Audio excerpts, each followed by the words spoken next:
moved to Forest Park, I got involved with the Historical Society, and what I would do is when I had to write an article for the newspaper, I would come to the Historical Society and go through their cabinets and find these folders full of information or newspaper clippings that would tell me all about the fire department or all about the police department, whatever I had to write about, and it was a very helpful resource for me. So when I later became a board member of the Historical Society, I was just going through the collection on my own, and I came across a folder that was labeled Racism in Forest Park, and that was an irresistible subject matter, so I started reading the file, and the dominant article in the file was one talking about a black family that was harassed back in 1975. They were a young family. The father, Ezra Buckner, I think was 24 years old at the time. He was a life insurance salesman and also was a producer in the music business. And his wife, Patricia, I think she was only 22 and she was pregnant at the time. And she had older daughter named Tanya and a younger daughter named Shonda. And they bought the house at 1001 Ferdinand in Forest Park. My name is Ezra Buckner, born and raised on the west side of Chicago. I was married, 2 children, and expecting a third. We had lived in Forest Park for, I would say, roughly a year and a half in an apartment complex. Never had any problem, ran into any complications at all. And at the time that my wife was, well, before she was getting ready to have our third child, I decided that I would buy a home, and not realizing that there was a distinct difference in renting versus buying. And I found that out immediately in Forest Park. There was shots fired at them. There was graffiti on their garage. The poor Mrs. Buckner lived in fear of her life. She would not allow the children to play outside. They could not play outside under any circumstances. So they were like trapped inside their house, living in fear. And finally, what happened was this story appeared, and it talked about a brick just missed Shonda's head when she's, in the house. Mr. Buckner received help from this Italian-American security guard, Mike Chiappetta. So Mike Chiappetta knocks on his doors and volunteers as guards to guard the house around the clock. I was right on the corner there, and I heard the reporters say that this black family just moved into Forest Park, and they were being bricked. Bricks were thrown through their window. There was some kind of fire in the back, and they asked the police chief. They asked the police for more police protection, and he said hire a security firm. And it was like, we have no money to hire private guards. And Mike decided that he and his guards were going to protect the house for free, for as long as it took for the Forest Park police to step up and station a squad car. So I guess that's why I was hired, because I couldn't do anything, because I wasn't a copper at the time, and I was just a private security contractor and a private detective. But I could, but you really can't do anything unless you have a client. So then I had a client. I said, you don't even have to pay me anything. There was an individual that lived right next door to me. Mm-hmm. But he lived in the coach house in the building, the house next to me. And I found out it was him. I can't recall his name, but it was his, I believe, either son, nephew, but he was definitely a relative, which was a younger youth or teenager that he had gotten to start or to harass my family as well as myself with graffiti, broken windows. When I would be out, or my wife would be out in the backyard cutting or watering the grass, they would do drive-bys, and we would get the nasty slurs of the N-word as they speeded by. And I'm not saying that they were the only ones, but I think that they were the initial start of it. And then it just sort of caught on. It became, at least the way I felt, it became a thing to do when they didn't have anything else to do. Or if they wanted some laughs, some jokes, and have a good time, let's go harass the Buckners. So Mike pulled out his detective badge and said, "If you throw the rocks, I'm going to shoot you. I have backup coming. I think you should get out of here." And so the boys put down the rocks and dispersed. And then he knocked on Ezra Buckner's door, and Ezra came to the door, and Mike offered to guard the house for free. And he said Ezra had the most relieved look on his face, that somebody was stepping up for him like this. And he just remembers seeing Shonda was 3 years old at the time, Tanya was 6. He met Patricia and so forth. And so Mike and his guys, they sat in their cars or they walked up and down on the sidewalk. Well, the Forest Park cops came, and they were very upset these guys were there. And they accused them of carrying weapons, but none of his guards were armed, so that they couldn't do that. So Mike remained on duty into the evening in front of the Buckner's house. That night, a brick or a rock was thrown through our dining room window. I can't remember if it was my mom or my dad who swooped me up, but I remember hearing the glass crash. And that's when my parents came and swooped me up from the lid, because it came through the front. I always wondered, what does a guy do when he's getting bricked and his bricks are coming through your window and you've got your kids there? Where do you go? I got a call the third evening from my wife telling me that the garage graffiti had been written on the back of the garage. And I said, "Well, what's wrong?" She said, "Well, the N-word had been written in paint, red paint, in, get out."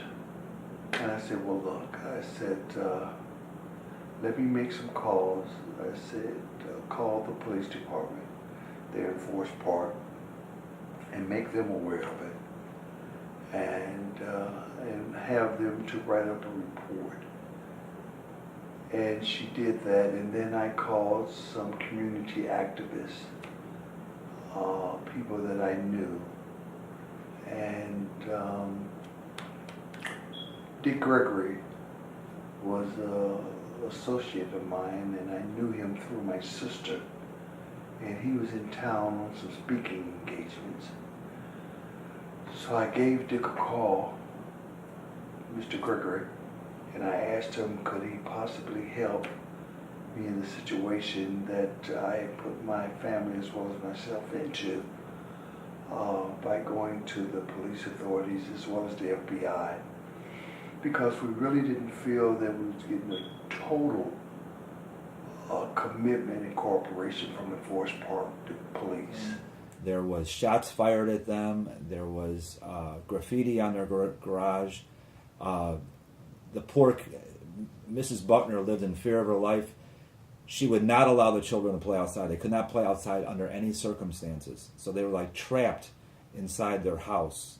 When I initially talked to Mike on the phone, the biggest thing that struck me was that this guy had stuck his neck out back in 1975 for strangers that he didn't even know, and that he was able to cross a racial divide that no one else was crossing, and that he paid a great personal price for what he did. His involvement, his concern meant a great deal to me. And the mere fact that he was white, you know what I'm saying? I said to him as well as to myself, he's got to be God sent, you know what I'm saying? Just to show the compassion and to display it and to do and offer the things that he did. You know, I mean, he has a very special place, even to this day in my heart.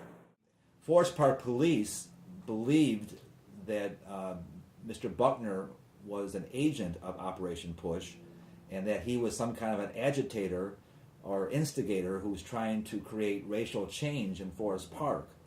So the perception of the police was that he was trying to cause racial resegregation in Forest Park. Like they used to call it blockbusting back then, when one black family would move on the block, and then the white neighbors would leave. Because everybody, I tell you, at that time it was war between black and white. In Chicago, it was war. It was boundaries. If you get caught, they beat you up. If they get caught in your neighborhood, they get beat up. And I'm talking about bad stuff too, killings too, big time beatings. It was bad. It was very, very bad. And that's why the incident created a lot of trouble in my life, because I was labeled a nigger lover. I was a blockbuster. So my plan was, I thought, I want to bring Ezra and Mike together for a reunion in front of the house. This is going to be great. They haven't seen each other in all these years, and I worked on trying to set that up.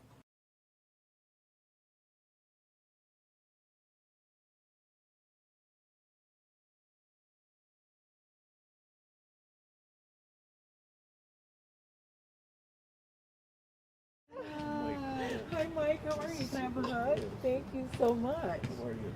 Nice to see you. Nice to Do you remember who I am? Yeah, sure. I was the baby. Yeah, how are you, Miss? I am so hugs. Thank you so much. I'm shaking. We're all grown up now, right? Yeah. We're not little bitty babies. This is the house. Yeah, it was amazing to be back here because I've been back to Chicago several times. I've even been out to the area, but I'd come down Roosevelt or I'd be on North Avenue. This is the first time I've been back. This is the first time I've been back. It's just, I never it was came so back. traumatic. Yeah. And there were times I was like, I want to go see the house. And I wouldn't do it. Something told you, like I froze up whenever I came here. Yeah, I never came by it this was house. hard. It was First really, time really in hard. 36 years.